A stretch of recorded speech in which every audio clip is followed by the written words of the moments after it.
is Ahmed Al-Hassan? What are his proofs to be the savior of mankind? When did the call of Ahmed Al-Hassan begin? What is he calling us towards? And what is the goal of Ahmed Al-Hassan?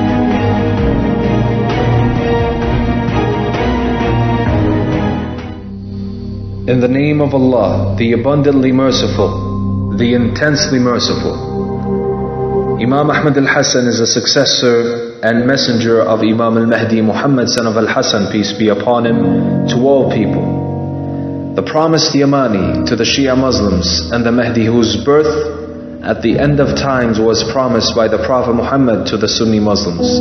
The Comforter promised by the Prophet Jesus, peace be upon him, mentioned in the Gospel, and the Savior whom the Prophet Elijah promised to be sent to the Jews. He set out with his great divine call in 1999 in Iraq, and from there it spread to the world. He came to the people using the proofs which the prophets of God and His messengers used for their people, the divine texts which He has made clear to the followers of religions according to the books in which they believe, and the knowledge with which He challenged the major clerics of all religions, and the call to the supremacy of Allah, in addition to Almighty God supporting Him in the kingdom of heavens with thousands of honest visions of the prophets and the messengers that testify for Him. And He has written a collection of books containing great aspects of the divine knowledge which He has started to transmit to the people, including the book of monotheism, the allegories, enlightenments from the calls of the messengers, the Atheism Delusion, and many others. The purpose of His call is the same as the purpose of the call of Noah, Abraham, Moses, Jesus, and Muhammad. May the praise of Allah be upon them all. The purpose of the prophets and the messengers is for monotheism to spread on every spot of this earth, and it is His purpose, as is the clarification of the Torah, the Gospel, the Quran, and that upon which was disagreed, and for the earth to be filled with justice and fairness, just as it has been filled with tyranny and oppression, for the hungry to be fed and for the poor to not remain without shelter, for the orphans to find joy after their prolonged sadness, for the widows to find what fulfills their financial need with dignity and integrity, and for the most important matter in the jurisprudence to be applied, justice, mercy, and honesty. To know more details about Ahmed Al-Hassan, follow us on the Savior channel.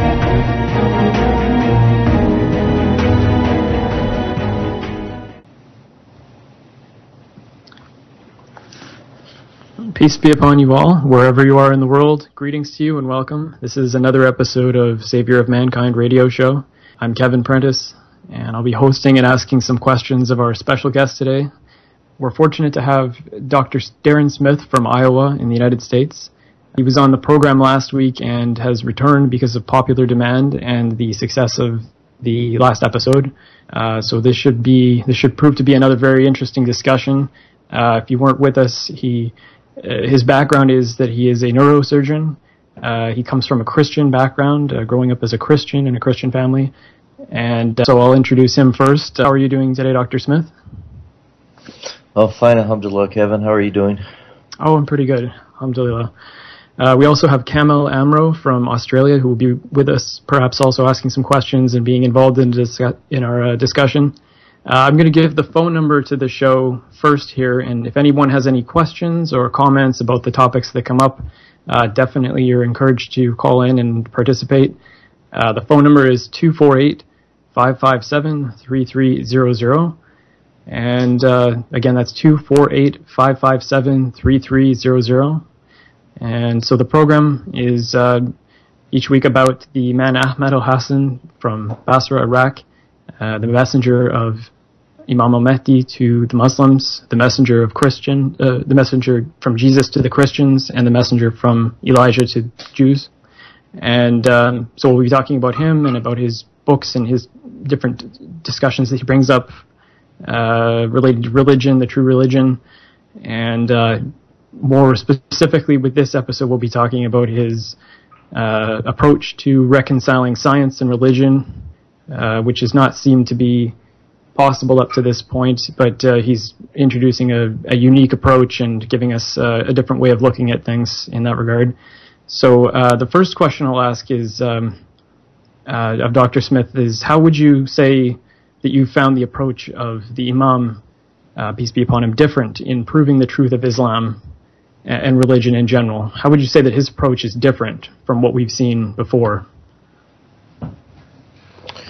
I think from my background, it really wasn't discussed how we know that this is true, whatever you accept for a religion. And I think most people are born into a religion.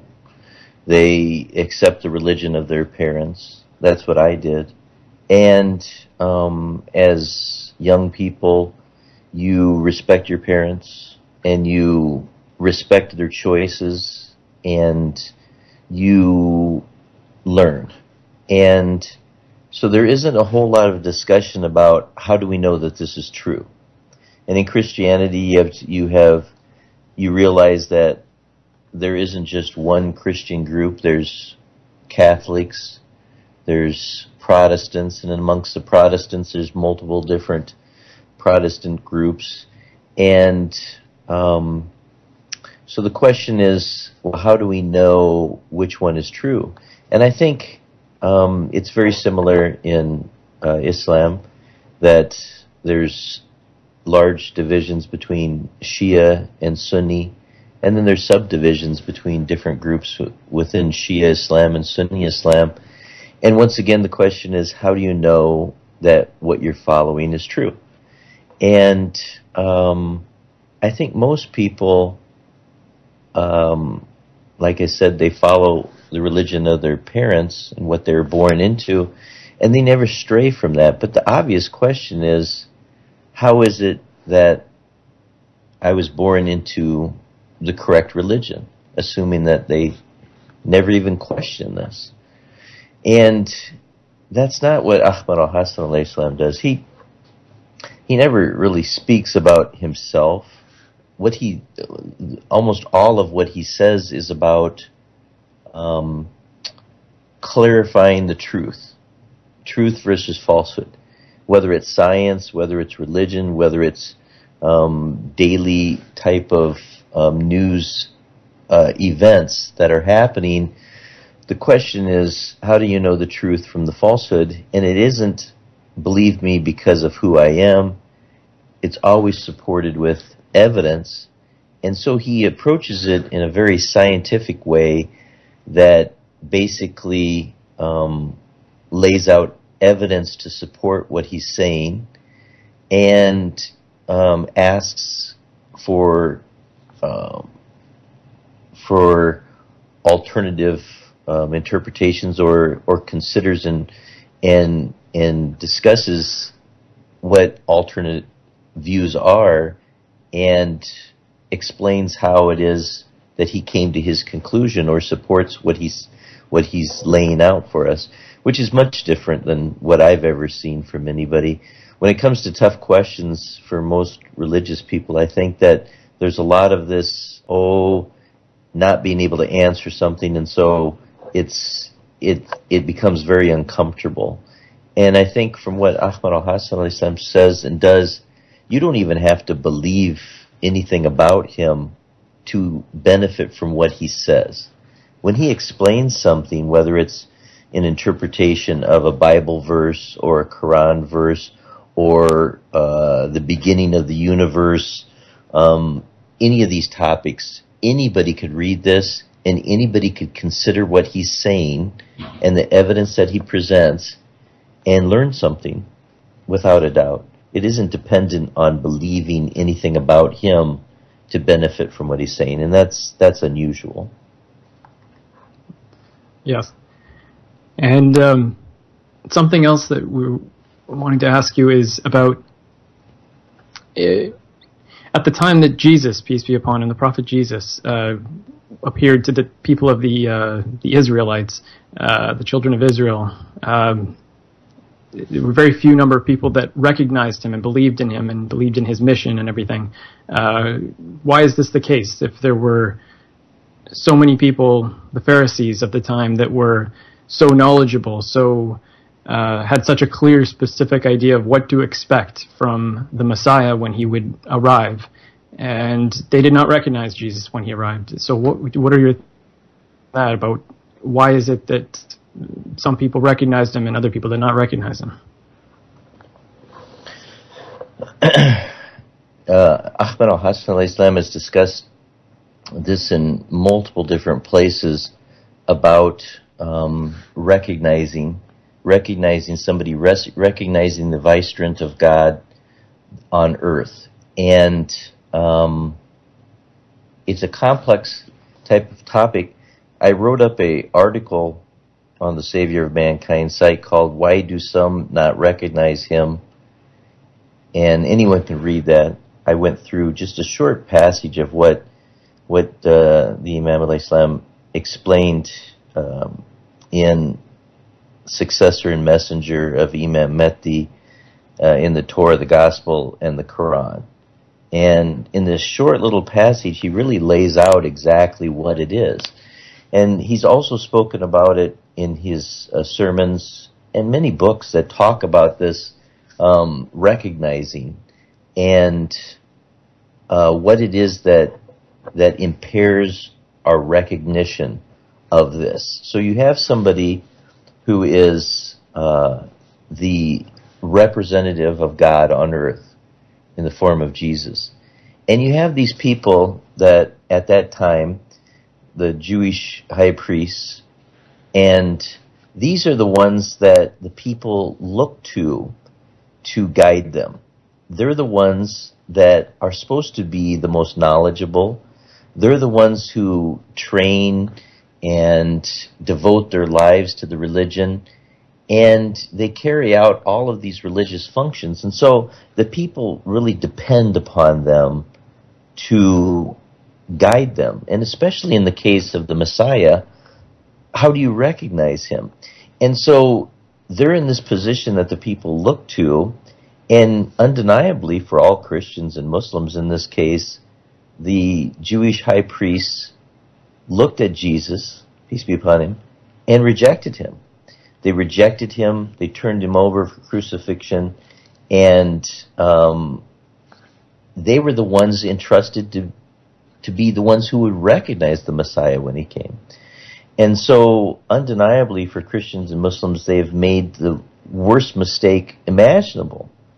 Their one job is to recognize him. Their one job that they carry out in that society is that when Jesus comes, when the Messiah comes, they will recognize him, point him out to the people, and the people will all benefit from this pure human soul, this righteous divine leader. And they failed the people miserably in that case. And so I think there's this thing that you see repeatedly if you read what the Imam al-Islam writes and you know enough about religion and these stories, that these things happen over and over and over again. There's a repeating pattern that happens. And so, without a doubt, anybody who looks at the Bible and the story of Jesus, of what exactly happened, the high priests questioned him, they rejected him, they turned him over to the Romans, and they demanded that he be executed. So not only did they not recognize him, but they rejected him and killed him. So people should learn this lesson. They should learn this lesson. And the Atheism Delusion starts out, interestingly, with a passage from the Imam in which he says, he says, the messengers of heaven have always been opposed by, quote unquote, men of religion, who profit from religion in their time. When will people notice this so they don't fall into the same trap again? And he says something similar elsewhere in the book also about not relying on others to choose your hereafter for you, and that you should be searching for yourself rather than relying on people, relying on fallible people, relying on, in the case of the Catholic Church that killed Giordano Bruno, that persecuted Galileo, forced him to recant scientifically proven statements, and admitted that they were the ones who had lied on God, not Galileo. And the Imam Al-Hassan warns people, don't rely on these people that have been proven to be the real heretics, rather than Galileo, who they accused and condemned, charged with heresy. Why rely on these people to choose your hereafter for you? And there's sensible, logical questions. This isn't some kind of emotional plea. It isn't some type of disrespectful type of approach. It's very logical. If you show that a religious institution has absolutely said the exact opposite of the truth, like in the case of the earth around the sun or the sun around the earth, to such an extent that they kill Giordano Bruno, persecute Galileo, and for 400 years it takes until they grudgingly admit he wasn't such a criminal after all.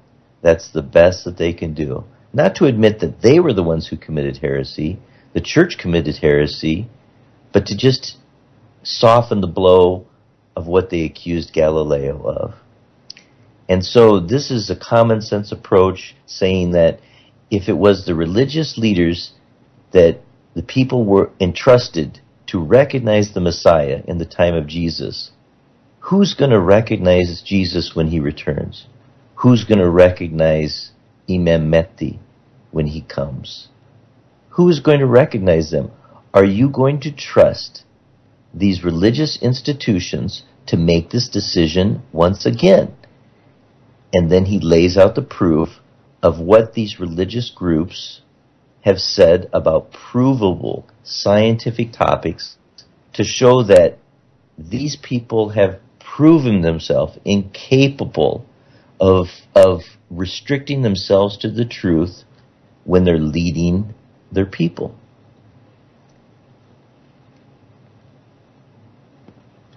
Yeah, it's very interesting. So there is a lesson in that for us, for today, for the times we live in. The people of Israel relied on the Pharisees, and they failed them.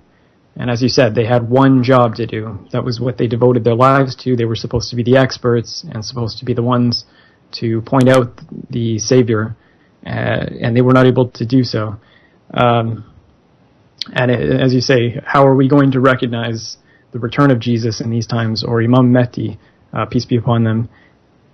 It's not as if it's going to be on the nightly news or something like that. It's going to be a different case.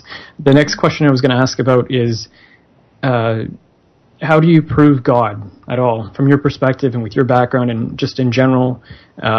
What is your perspective on that? When we have so many people today, even some people losing their religion over this because they really feel like the scientific understandings that we have in this time have disproven religion, disproven all of the scriptures of old. And what is it that you can say that you can speak to these people that would cause them to consider that there is actual proof for God? So how do you prove God at all is the question. In the book, The Atheism Delusion, the Imam Al-Islam lays out what the religious people say and what the atheist scientists say. And he says that it appears that the atheist scientists have completely defeated these religious people. And reading what these religious people say becomes nauseating to the people when they see the arguments that they use, that they're so poorly constructed, they're so ignorant.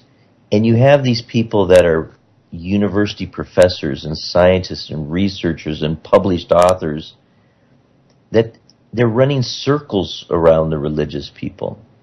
And that he gives many different topics that these religious people should be able to confront, such as evolution. Because what could be more fundamental to a religious message than the issue of creation? Where did we all come from? And so we have evolution, and Ahmed Al-Hassan goes through a detailed explanation of evolution to show the truth of evolution, the truth that all the scientists know. And he quotes Richard Dawkins quite a bit, and he shows in one quote, it was from a YouTube video from Richard Dawkins, in which he basically said that he loves it when religious people deny evolution, because if a religious person says that evolution is not true, the scientists can prove evolution. And so they win the argument. As soon as a religious person denies evolution, the atheists have won the argument. Because if you say that evolution is incompatible with your religion, and they can prove evolution, they've just proven your religion false. And so he talks about this and what a fundamentally important question this is. The question of evolution, the question of creation, the question of where life came from, and the absolute absence of a logical, reasoned, evidence-based response or answer from organizations like the Catholic Church. You have the Catholic Church with millions upon millions of Christians. Where's their answer about evolution? A clear-cut, absolute, here's what the church says about evolution, and more importantly, how is this consistent with your religious doctrine, with your religious books? And that's the problem that they run into, is that they can't make sense. They can't make them work together. And also with the Muslims as well, who just basically reject evolution for the most part. They reject evolution. They surely can't reconcile the Quran with evolution. And so one of the most fundamental things is proving that not only is evolution consistent with religion, but detailing exactly how it's not only consistent, but that evolution makes perfect sense, and it's something supported by the religious scriptures. And he does many things to show this, including giving these narrations from Ahlul Bayt, peace be upon them, and this group that was called the Nisnas in Arabic, that is a human-like creature that came before humans. And so here we have narrations from Ahlul Bayt, peace be upon him, where they speak about these Nisnas, these human-like creatures that were before humans, like Neanderthals, you could say, or Homo erectus, you could say, and the ones that came before them, and the ones that came before them, and the ones that came before them. And so we have evidence, evolutionary type passages from the Quran and from the narrations that not only don't disagree with evolution, but are 100% consistent with evolution in a document that's over 1,000 years old. And so this is one way to approach the question of evolution and creation and the origin of life, abiogenesis. And the Imam Al-Hasan also does a detailed passage on abiogenesis, or the origin of life, which is the first replicator. The simplest form of life that you can imagine would be something that can replicate itself and still evolve so that it can improve over time until it becomes a cell, a bacteria, a multicellular organism, life. And he goes through a detailed type of calculation to show what kind of odds there are of this forming. Not that he disagrees with it, not that he's saying that this chemical reaction or replicator didn't exist, but that the odds of that are important to know. And he also compares that with detailed explanations in quotes from somebody like Richard Dawkins, who, when it comes to trying to show how commonplace something can be, like hemoglobin or one of these complex chemicals, when evolution is involved, that he'll go to this elaborate type of calculation showing that, it's actually very, very easy to occur. But when it comes to something like abiogenesis, which statistically is so completely improbable on a huge magnitude, an order of magnitude that's just practically impossible, he doesn't go into that type of explanation because he wants to de-emphasize how improbable something like that is, but emphasize how natural it is for evolution. But the problem is that abiogenesis is before evolution, and so you can't get this type of ease in a chemical evolving before evolution. That first replicator, and he goes into a detailed explanation. I hope everybody can read this to see that this detailed explanation of what it would take, the first chemical replicator that could spark life on Earth, and what Richard Dawkins says about this, and what biologists say about this, and showing that, and also giving Quran verses related to this that show the importance of correctly translated Quran verses that can be shown to be completely completely in line with abiogenesis and evolution.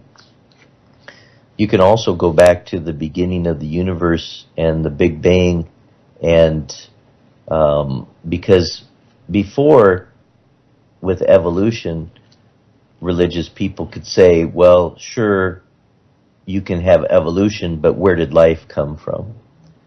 And then if you get past this abiogenesis, if you accept this incredible improbability of this first chemical replicator, then it takes you naturally to the beginning of the universe. And we have a caller? Yes, we'll go to a caller. Before I take the call, I'll just give out the phone number if anybody else wants to call in. Thank you, Dr. Smith. This is very interesting. The phone number is 248-557-3300. Again, that's 248-557-3300. And we're going to go ahead and take a caller. Go ahead, caller, with your question or your comment. This is Muzaffar calling. This question is for the doctor. What is your understanding about Adam, the first man in the Bible and the Quran, and how is something like this sort of coincide with modern day evolutionary science?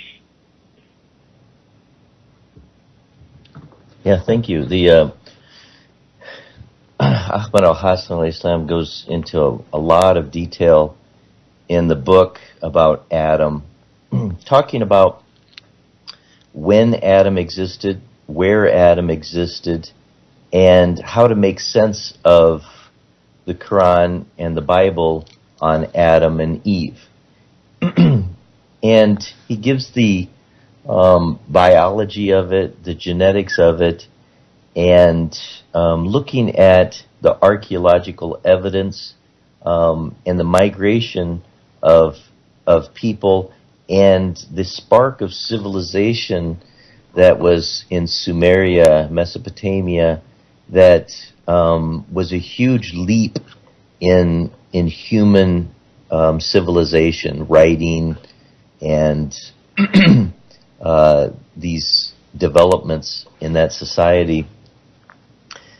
And so in the book, he talks about Adam, and a lot of what he says, before the Imam Al-Islam, he has a web or a Facebook page, and he asked people many questions about Adam, to have people think about this question and ask yourself.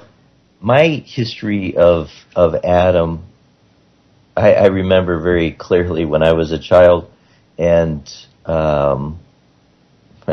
we would go to church every Sunday, and my parents said something like, I'll give you a quarter or a nickel if you can tell me what the sermon was about on the way home.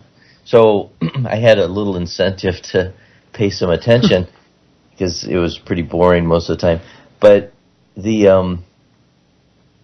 so I started listening to what they were saying. I was very young, and I remember it distinctly.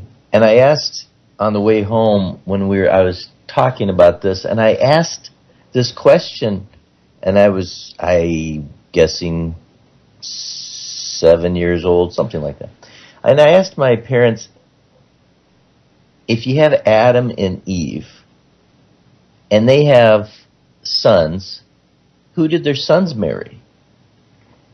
And it was just a question that I don't think anybody wants to answer.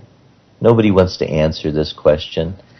And so, because if you ask the Christian and Muslim scholars, essentially they'll say that brothers married sisters. And that's about as good as they can give for an explanation. And they'll go into these details of why it is that that's not as disgusting as it sounds, and why it is perfectly normal, apparently. But I think any thinking human being is going to think something just doesn't make sense here. And so the Imam Al-Islam talks about human evolution. He talks about the first human. He talks about Adam, and he talks about the Quran passage. You have this vicegerent of Allah, the Khalifatullah, and you have this soul, and the difference between the soul, what is the soul, what is a spirit, what's a soul, and then you have the human being and the connection of the soul to the human being. And one of the biggest mistakes that people make in terms of understanding this is to mix up passages that have to do with the spirit world or souls and the physical material world of earth. And so you have this idea that I think most religious people have, this idea that Adam just poof, he appears one day. That one day there is no Adam, and the next day poof, he's there. And then poof, there's Eve.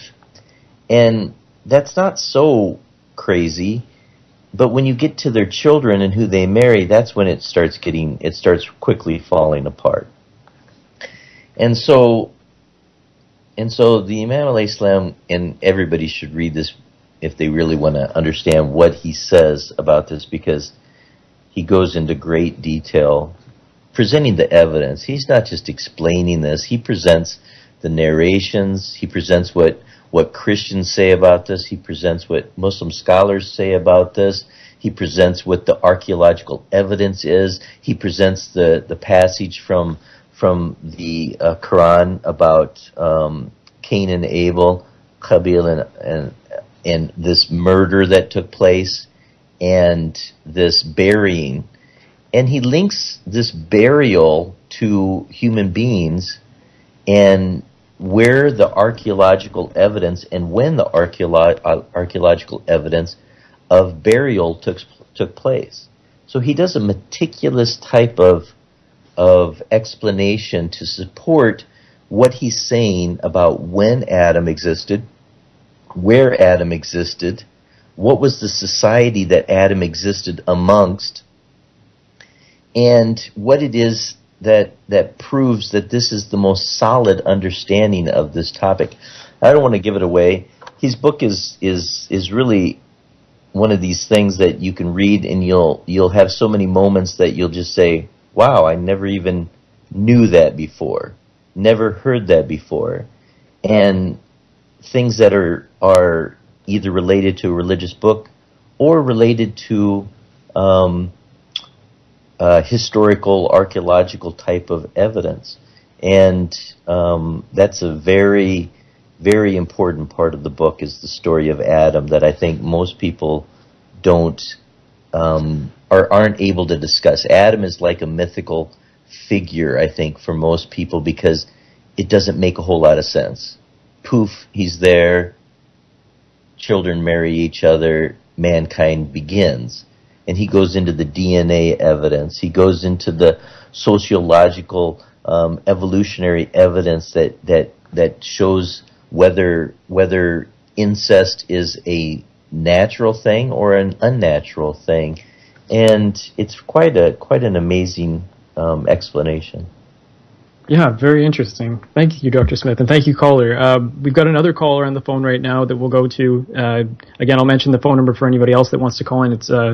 It's 248-557-3300. So we'll go ahead with that caller if you want to put that through. And go ahead, caller, with your question or your comment, please. Hello? Hello? Hello? Yeah, I just wanted to, this is just an opinion of mine. I was just saying, I hear all this about the religion and all that, and I believe for the most part what they're saying, about do good and stuff like this, but it just sounds kind of, too much ego to say that life is, human centric, just all about us, I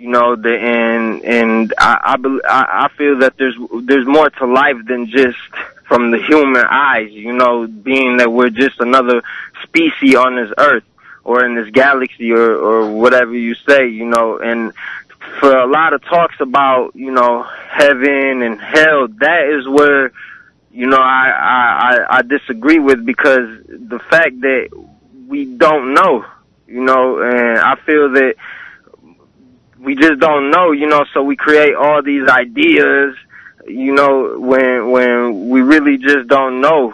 It stirs up a lot of confusion. I mean, I would like to believe, what books are saying and all that, but it's just so hard to be convinced, because with what I've seen, what we experience, death is not yet in our experience, because nobody died and came back and said this is this and this is that, so how can we say, all these are facts? We're only studying life through the physical, through what we seen and all this stuff, through the physical, and physicality is limited, so. Excuse me. You know what? I think this is really fascinating, because what you bring up is something that's a very logical question. And in this book, The Atheism Delusion, the Imam al-Islam, he covers this. It's very interesting. So in your question about basically heaven and hell, and the question is, where did these concepts come from? And these are concepts directly related to Adam, right? The Garden of Eden, heaven and hell, right? And so in the book, Ahmed Al-Hassan, he gives some narrations from the imams from the that followed him, that from Ahlul Bayt, peace be upon him. And there's this discussion about Adam. Well, it doesn't name Adam, but it talks about somebody that sounds like Adam. And there's a reason why it sounds like Adam, but then the people are asking this question. They're asking this man, who let's say is Adam, peace be upon him, and they're asking him the question. It's the most natural question you can imagine, which is, what happens to us when we die? Right? What happens when we die? Right? So this is such a fundamental question, because if the answer, what happens to us when we die, is that nothing happens to us, well, then there's no reason not to do whatever you want on this earth. Do whatever you want. There's no consequences to it. And so he gives an answer. Now, there's also this part about what is it that makes a human unique? Like you said, humans, animals, is this ego? What is it that makes humans unique? And so I was speaking with somebody not too long ago, and they said, people said that language makes humans unique. And then they said that tools make humans unique. And I said, what makes humans unique? What makes humans unique, as the Imam explains in this book, is one thing. One thing makes humans unique. One thing is different between human beings and other animals. If you want to speak about language, animals have language, and they can even have a very complex language, more complex than you think they have. And when it comes to tools, animals can use tools, and they can figure out things, and they can pass this knowledge on to other animals. But what's different about human beings is this question of genuine altruism, because, and it is a very complex discussion. And he spends a lot of time in the book explaining this, but it links to Richard Dawkins' book, The Selfish Gene, in which he explains that the purpose of a gene is to propagate itself. And so genes find a way to propagate themselves, including doing things in which you appear to be very generous. And he gives many examples, like bats that go out at night and they get food or they drink blood, and then they not all of the bats got their food, and they can't go for very long without their food, and so some bats that got food that night will regurgitate the blood into the mouths of other bats so that they won't die. And this would appear to be very generous. It would appear that these bats doing this for each other, and he gives many different examples, but this is just one. This would appear to be altruism, that they're being generous. But in fact, this is a genetic strategy for propagation, in which there is a benefit for propagating genes and doing this. And so altruism is something that can appear to be genuine, but really has a selfish origin or a basis to it, in which animals do this, humans and other animals do this, in which it appears to be very generous. But in fact, it's the gene's strategy for propagating themselves. Because when you're in a community, you either have a family in which you share a great number of genes, or you have a city in which you share a smaller number of genes, or you have a country, and as you get more and more out there, you share less and less genes. And so there's these strategies to propagate genes. But the one thing that humans are able to do, and he demonstrates this and proves this in this book and gives the evidence for it, is to show that humans are able to overcome that genetic programming that says do things that propagate your genes. And they're able to overcome that and basically rewire genuine yourself. What's that? You're saying, like, basically rewire yourself in a way, if I'm understanding right.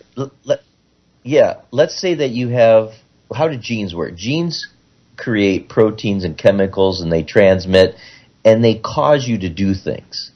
Right. So like tendencies, natural tendencies that you have. Yes, exactly. And so if you want to overcome that, you have to overcome these things that are biologically based, that are pushing you to do things. Right. Your mind may think that may guide you in a certain direction. Right, Different things might push you in a certain direction. But as a human being, human beings have a soul that's unique. It's a humane soul that is distinct from all the other animals, and that it allows you to choose. It allows you to choose things that are not in your self-interest. It allows you to choose things that might actually be against your best interest. And he gives examples of this, and he talks about, and he gives what the scientists say about this exact same topic, and how it is that this information is transmitted. And he also gives why it's so important what these prophets are. Because what these prophets do is to demonstrate this higher behavior, this behavior that's not selfish, this behavior that's truly altruistic, and that other people seeing this emulate them, and they propagate this, and it's what Richard Dawkins calls memes, M-E-M-E-S, memes, and it's how animals learn from each other, it's how humans learn from each other, and they learn these civilized behaviors that are high moral, high ethic behaviors that created this society that we see today that isn't like animals that are all out for themselves. You see generosity, charity, many different things. And even as the Imam says in the book, he says that even if, there are things that people do that have some type of self-serving motive, they still, even if it's just to a small extent what they do is selfless, that's better than what it would be if it was all just animal-based genetic programming. And Richard Dawkins talks about this too in many discussions. He talks about a Darwinian evolution and how if human beings were simply a Darwinian, that it would be a very ugly place. It would all be this type of trying to get ahead, trying to propagate your own genes, and there wouldn't be this type of ethical, moral behavior, this behavior that's not all self-interested. So he goes into a very detailed discussion of this book, and it's a very critical part of the book, exactly what you asked about. Yeah, I mean, you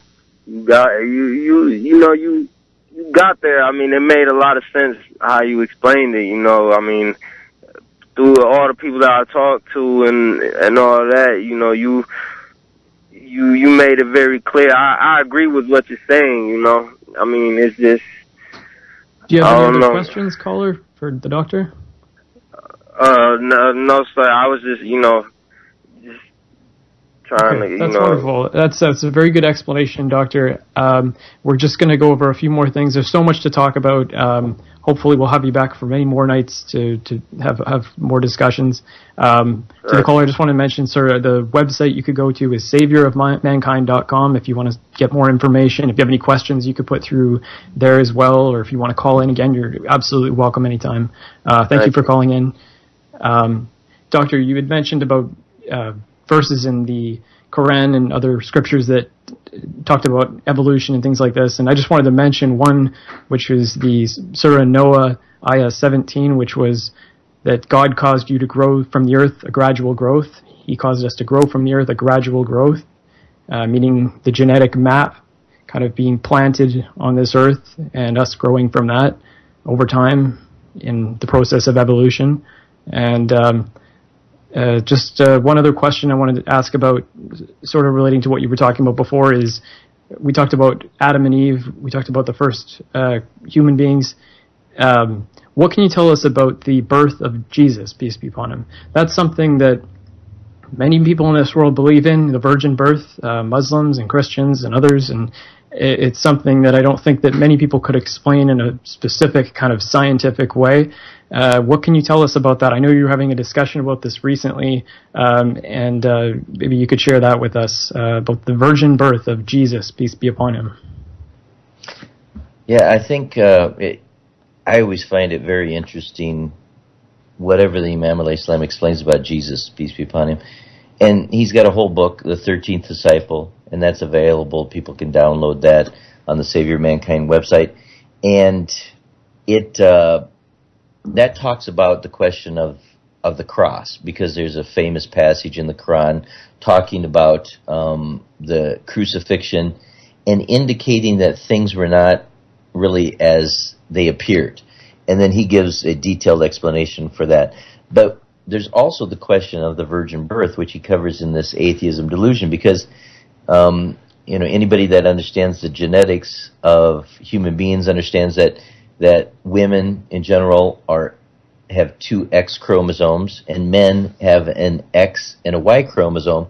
And so if you have a virgin birth of Mary, peace be upon her, and you say that you have a son, then the question is, where did the Y chromosome come from? And so there's also a passage in the Quran that compares, in a way, Adam to Jesus, peace be upon them.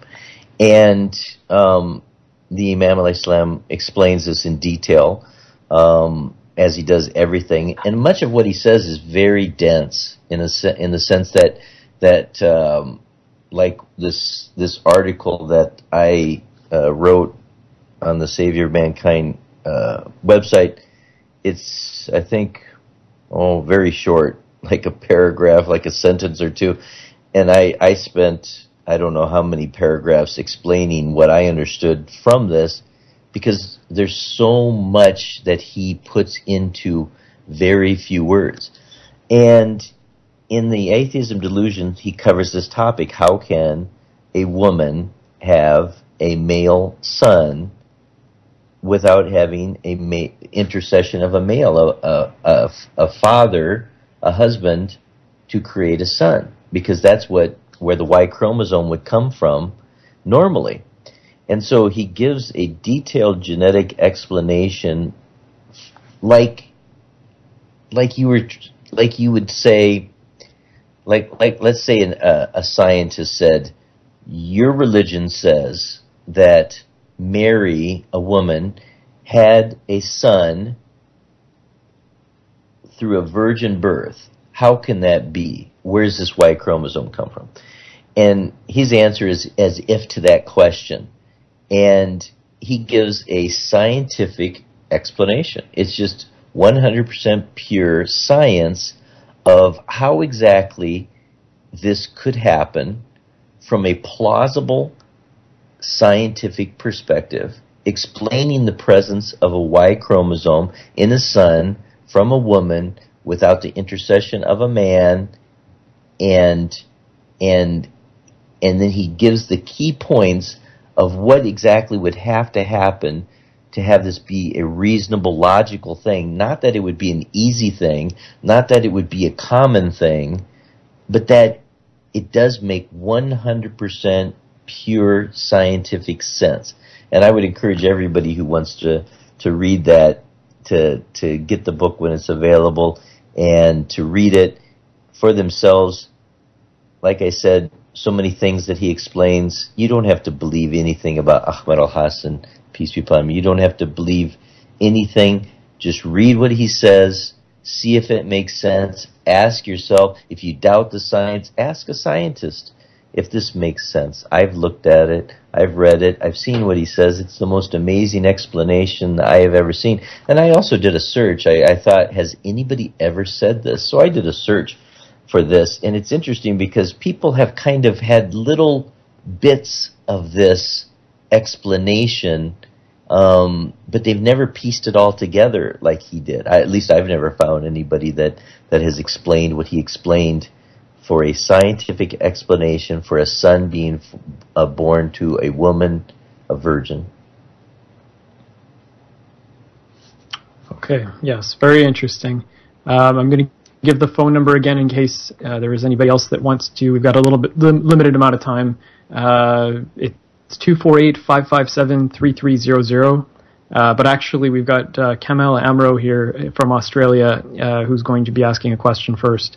Kamal, if you're there, you can please go ahead with your question or your comment for the doctor. Yes, Kevin, can you hear me? Yes, thank you.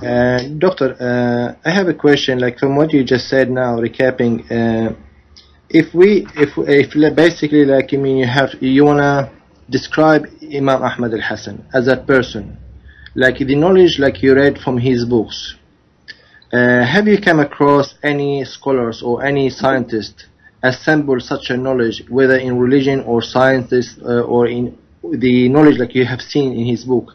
Have you seen any person in the meantime, in the living, like we are living in this life we are living now, assemble such knowledge like Imam Ahmed Al-Hassan? No, I've never seen anybody, just from the religious perspective, ever explain things in a way like he explains it. And from a scientific perspective, he gives what some of these scientists that spent their entire life researching and explaining, like Albert Einstein and Heisenberg and Schrödinger and all of these scientists that he explains and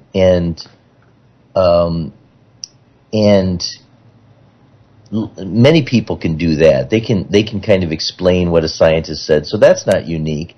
But it's interesting that he can take, say, from the science perspective alone, he can take what the scientists say, different scientists, and combine that together in a way that nobody else I've ever seen has done. And he did that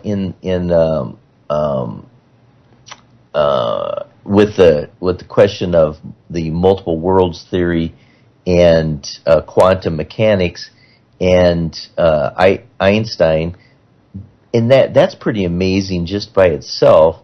But when you add that together with religion, nobody does that.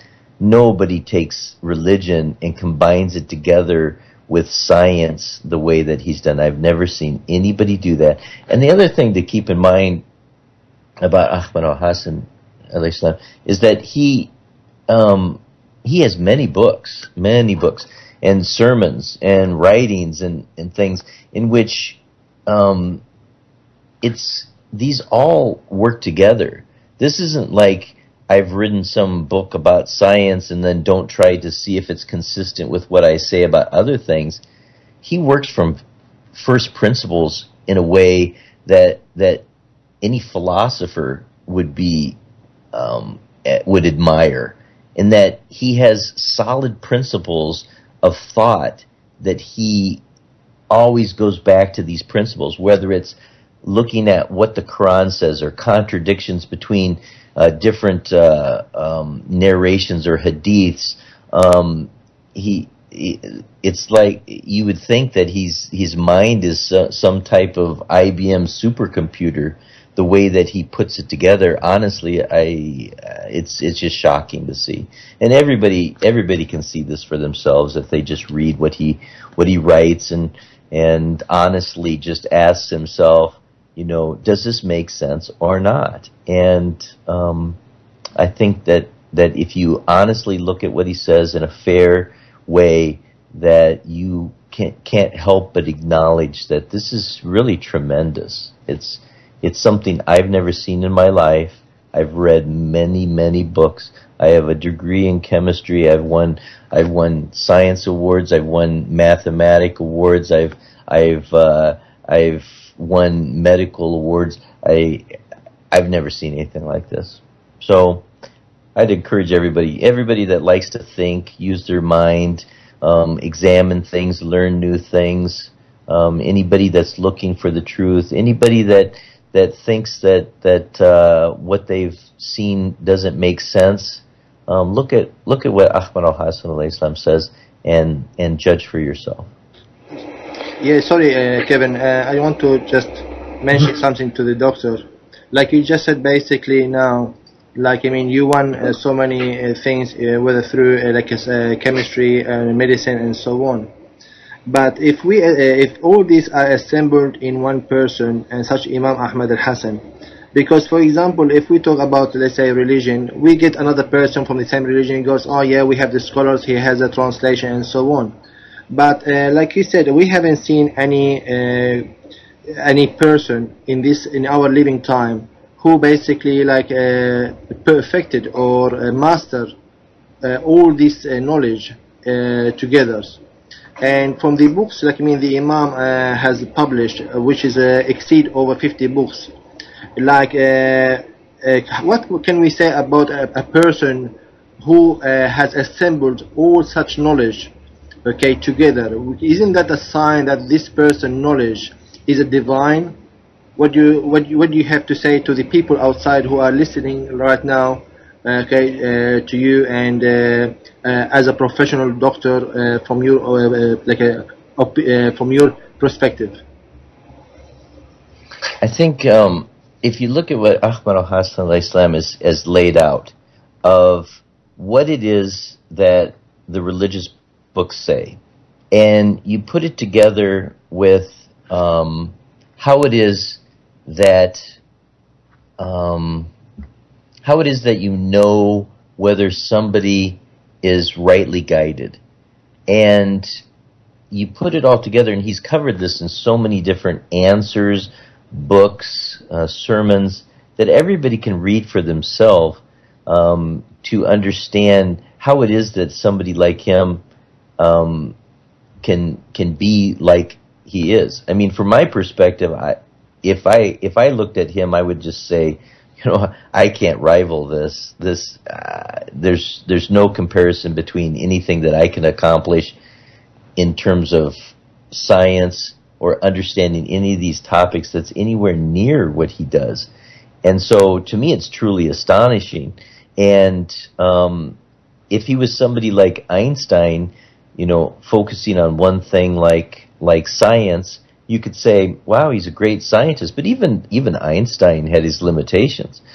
But to have somebody that professes this belief in God and explains what he explains in terms of religion and science, that I think that alone should cause people to realize that this is not an insignificant human being that you can just disregard. You really should pay attention to what he says, because this is something that I have never seen anybody like him. I've never heard of anybody like him and what he's done. And anybody that thinks that he's insignificant, or what he's saying is insignificant, or what they think or do is so much more intelligent, they're really deluding themselves. And it simply is just ridiculous. And everybody can prove this for themselves. It's not a question of just believe me in what I say. He lays out the evidence. He book after book after book. He answers questions, and people should really pay attention. Okay, well, we're just going to wrap it up here because we're about to run out of time. I could go on for many more hours listening to you talk, because this is very interesting and we're learning a lot. I think it's out there that the representatives of the various religions, the silence is deafening. There's an absence, like you said, there's an absence of logical, reasoned response to this. So these are very reasonable questions about evolution and things like that they don't seem to be able to answer, and that this unique individual, Ahmed Al-Hassan, peace be upon him, has answered it through this book and through his writings, and we would encourage everyone to look into that. Doctor, is there anything you'd like to say as a last note here about your general advice to people or anything like that? No, I think I covered it. I think that we live in really amazing times, and I think that don't underestimate the times that we live in, and look at what's happening in the world, and that this is a time in which things have been building up for a while. Ahmed Al-Hassan alayhi salam has been communicating with people since 2001, and he's really done so much to educate people, and there's so much to learn, and from the religious standpoint, from the prophetic standpoint, from the end of times standpoint, which I think a lot of people believe that there's something here that's unique in the world that's happening, and pay attention. We only have one life, and one life on this earth, and this is the time of testing, and this is the time that if you really want to find the truth, don't pass this chance up. Okay. We're going to go for one more quick question from Kamal. Go ahead, Kamal. Yeah, a quick question, Doctor. You see, like many people are even doubting the existing of Imam Ahmed Al-Hassan alayhi salam. You see, like now, from a few quick words from you, Doctor. You see, like from the answer and question, like on his personal page on Facebook, if you remind the people, you see, and will come from you that the Imam alayhi salam, he's in touch with his people on a daily basis. Because many people outside there, you see, they're running rumors that the Imam doesn't exist, or he's not among the people, and this sort of things. So, what did Doctor got to say about this? Just a quick one, and that's all I have to say. Well, I don't know how anybody could prove more than what he's proven. That he has recordings of his voice and confirmations from his brother and books. I mean, if you just read what he's written. And if it was just one book, it would be amazing. If it was just the Atheism Delusion, it would be truly astonishing just to have one book like that. These books just don't pop out of nowhere, and you can't just fake this type of stuff. And nobody has to believe me about that. They can read it for themselves, but there's so much. What does he have? Hundreds of thousands of followers now on Facebook. He's got book after book and sermons and recordings and direct answers to people on Facebook with comments that are going on every day this month. So, yeah, there's really no question about whether he exists. I don't even know how anybody could even raise such a question like that. Because if it was possible for somebody to duplicate what he's doing, I'd love to see it. It isn't possible. So. Okay, that's very good. Like I said, this is going really well, and I wish we had more time, but we're going to have to wrap it up here. I'll just leave one thought I was just thinking, which is just what the doctor was saying about the selfish gene and everything like that. And, it's before us. That's the test of the human experience and our life in this world, on this earth, is are we going to be able to break away from the selfish gene, that programming, or not? And the I, the ego, is something that's very, very strong in that selfish gene, but we have proof from certain individuals throughout history it is possible to break that programming, and these are the divinely inspired and sent individuals. The website is saviorofmankind.com. Please visit that and join us next week. If there's nothing else, I think we're just going to call it a night. Thank you, Dr. Smith. Thank you, all the callers. Kamal, Amro, thank you for your questions. And we'll call it a night, I think. Thanks. Thank you. Good night. All right. Take care, everybody. Thank you.